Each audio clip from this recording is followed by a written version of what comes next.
Deuxième partie de ce cours d'algèbre financière, où cette fois-ci, nous allons examiner les intérêts composés ou opérations à long terme. Alors, le vocabulaire n'a pas changé, c'est toujours la même chose. Nous avons toujours un montant initial, une valeur initiale V0, il y aura toujours une valeur acquise à calculer. Et puisque justement je suis en train de parler de valeur acquise, voyons un petit peu directement comment est-ce que je peux obtenir cela. On va faire comme les intérêts simples, c'est-à-dire que je vais partir d'un capital de départ et je me pose la question, qu'est-ce que j'ai au bout d'une année? Cette fois-ci, il n'y a pas de problème, je peux parler d'année, puisque avec les intérêts composés, on ne travaille qu'en année. Donc je vais avoir V0 plus l'intérêt numéro 1. Ça, vous allez voir que pour les intérêts composés, la première année, c'est identique aux intérêts simples. Ça va d'ailleurs nous servir tout à l'heure, parce que quand je vais faire le graphique, eh bien, je sais déjà que pour la période 0, au bout de 0, le capital de départ, c'est toujours la même chose, et que je vais avoir V1 qui est aussi en commun pour les intérêts simples et les intérêts composés. Donc, je vais voir que c'est égal à V0 qui s'ajoute à une partie du capital, c'est-à-dire I fois V0. Voilà, et si je mets V0 en évidence, je peux écrire 1 plus I. Alors, quand on travaille avec les intérêts composés, on définit un nouveau paramètre que je note U. Et U, il s'appelle le facteur de capitalisation et il vaut 1 plus I. Qui fait que du coup, je peux écrire que c'est aussi égal à V0 fois U, ce qui est beaucoup plus rapide. Et c'est là que ça va changer, c'est au bout de la deuxième période. Au bout de la deuxième période, qu'est-ce que je vais avoir? Je vais avoir V1, mais cette fois-ci, je ne vais pas avoir I fois V0, ce n'est pas égal à I1, c'est égal à I qui multiplie V1, donc c'est une partie du capital de la période précédente, ou de l'année précédente. Donc du coup, je peux écrire que c'est égal à V1, 1 plus I, ou si vous préférez, c'est égal à V1 fois U. Mais c'est pas tout, parce que V1, je sais que c'est égal à V0 qui multiplie 1 plus I, qui est lui-même de nouveau multiplié par 1 plus I. Donc j'obtiens V0 fois 1 plus I au carré, et c'est égal à V0 fois U carré. Vous voyez que ce qui change justement avec les intérêts composés, c'est que cette fois-ci, au lieu d'avoir l'indice qui correspond à un terme multiplicatif, c'est pas 2 fois I, mais c'est 1 plus I exposant 2. Voilà. Et cette fois-ci, vous allez voir que je ne peux pas me permettre d'exprimer intérêt de manière immédiate. Je suis obligé de passer d'abord par le calcul de la valeur acquise avant de pouvoir connaître ce que vaut mon intérêt. Alors, faisons comme les intérêts simples, calculons V3. Qu'est-ce que c'est que V3? C'est donc V2 plus, alors si vous avez compris ce que j'avais fait au calcul précédent, j'avais pris une proportion du capital de l'année précédente, c'est-à-dire I fois V2.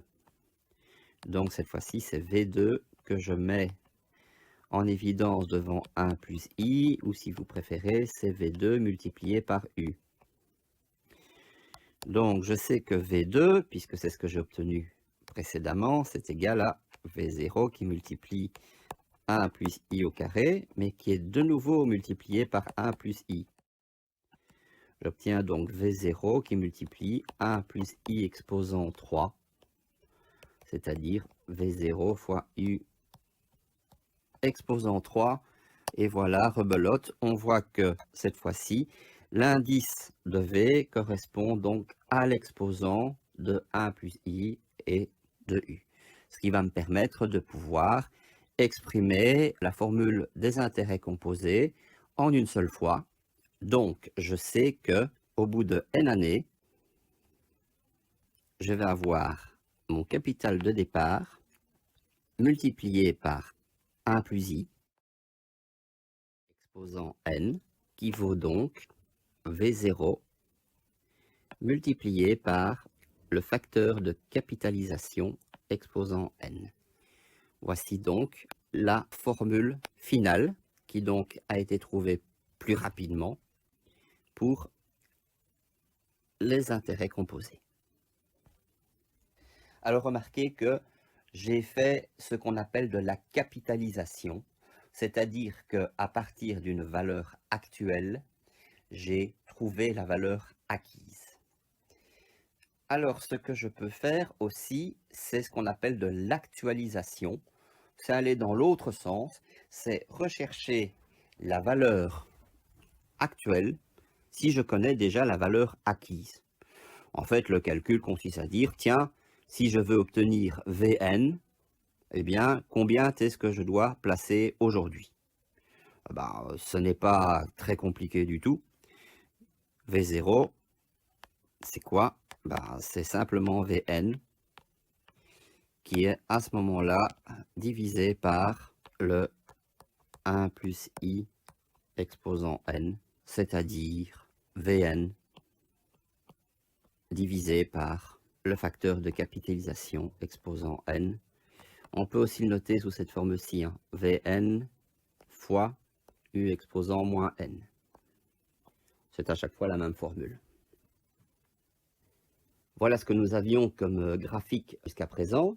Si maintenant j'examine ce qui se passe avec les intérêts composés, donc ici, je vais avoir un nouveau V de t, cette fois-ci, qui est égal à V0 multiplié par 1 plus i exposant t. Donc j'ai affaire à une fonction exponentielle. Donc voilà la deuxième fonction dessinée, et qu'est-ce que je vais constater? C'est que lors de la première année, de 0 à 1, je vois que c'est la droite qui est au-dessus de la fonction exponentielle. Donc c'est celle-là qui est le plus intéressant en ce qui concerne les intérêts. Les intérêts sont supérieurs pendant la première année si j'utilise les intérêts simples. C'est pour ça que les opérations à court terme utilisent les intérêts simples pendant la première année. Par contre, on voit que les intérêts composés vont être supérieurs après un an parce qu'elles sont au-dessus de la droite. Donc les intérêts composés dépassent l'année. C'est pour ça que, et dans les deux cas, si un organisme financier vous propose des intérêts simples après un an, il est en train de vous rouler. Si par contre on vous propose des intérêts composés pendant la première année, eh bien là, on est en train de vous rouler aussi. Alors remarquez les deux points d'intersection de ces deux courbes dans les deux cas. Lorsque t vaut 0, eh bien le capital de départ vaut V0. Effectivement, nous avons vu pour les intérêts simples. Si maintenant nous regardons pour les intérêts composés, si t est égal à 0, eh bien nous avons 1 plus i exposant 0. N'importe quoi exposant 0, ça fait 1, et une fois V0, ça fait V0. Et si t vaut 1, eh bien je peux l'écrire tout de suite. Dans le deuxième cas, nous avons V0 qui multiplie 1 plus i, exposant 1, ça veut dire qu'il ne faut pas le noter, et nous retombons exactement sur la valeur que nous avions obtenue avec les intérêts simples. Qu'en est-il de la conversion du taux? Nous avons vu que lorsqu'on utilise les intérêts simples, nous avions affaire à un taux proportionnel. Pour pouvoir trouver le taux mensuel, il suffisait de prendre le taux annuel, ou taux tout simplement, divisé par 12. Pas de chance. Pour les intérêts composés, ce n'est pas du tout ça. Pour les intérêts composés, qu'est-ce qu'il faut faire? Eh bien, je vais examiner le calcul des intérêts composés pendant une année. Et je vais simplement dire que un an, c'est égal à 12 mois. Donc, V1 an, qu'est-ce que c'est? Ça, je l'ai assez dit tout le temps, c'est égal à V0 qui multiplie 1 plus I, d'où j'ai I qui est donc le taux annuel. Ça ne change rien. Et si maintenant je veux savoir ce qui se passe avec 12 mois, eh bien, j'aurai comme calcul V0 qui multiplie 1 plus alors le taux mensuel exposant le temps c'est 12 mois. Et on sait très bien que 1 an c'est 12 mois, ça veut dire que V1 an doit être égal à V12 mois. Eh bien, on va faire ce calcul. Il faut que V0 1 plus I soit égal à V0 1 plus IM exposant 12. D'accord? Alors, je vois que bon, que j'ai V0 d'un côté, V0 de l'autre, ben, je peux déjà les faire disparaître. Ils ne m'intéressent pas parce que si je divise par V0 à gauche, je peux également diviser par V0 à droite, comme ceci, et j'ai déjà presque fini en me disant que, ah, si maintenant c'est le taux annuel que je recherche et que je connais le taux mensuel, ce qui n'arrive jamais, c'est généralement le contraire. Ça veut dire que le 1 qui est là, je dois le placer de l'autre côté, il me suffit d'écrire moins 1, d'effacer ça, et je sais que le taux annuel, c'est 1 plus IM exposant 12 moins 1. Bon, soyons réalistes, c'est exactement le contraire qui se passe. Généralement, c'est I qu'on connaît et c'est IM qu'on recherche.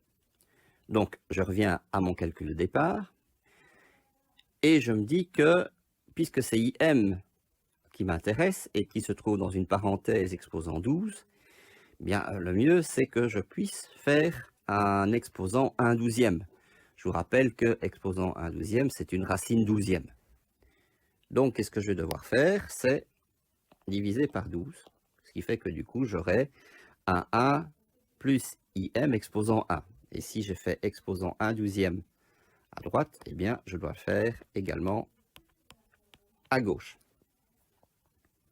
Maintenant que j'ai fait ça, je peux supprimer le 12/12e qui est égal à 1, et puisque c'est exposant 1, la parenthèse ne me sert plus à rien, donc je peux l'enlever. Et voilà, du coup, je vais pouvoir tirer directement IM en écrivant que IM, c'est égal donc à la parenthèse que j'ai trouvée, 1 plus I étant donc le taux annuel, exposant 1/12e, ou racine 12e si vous préférez. Si vous voulez, je vais l'écrire en dessous, sous cette forme-là, puisque c'est exactement la même formule, moins 1, puisque le 1 qui est ici passe de l'autre côté. Donc, je peux encore écrire que IM est égal à la racine 12e de 1 plus I moins 1. Le moins 1 n'est pas à l'intérieur de la racine, bien entendu. Je vais pouvoir entourer cela. J'ai obtenu la conversion du taux annuel en taux mensuel, qui malheureusement n'est pas une formule aussi simple que justement les intérêts simples. C'est pour ça qu'ils sont un peu composés et un peu plus compliqués. Alors, je vais reprendre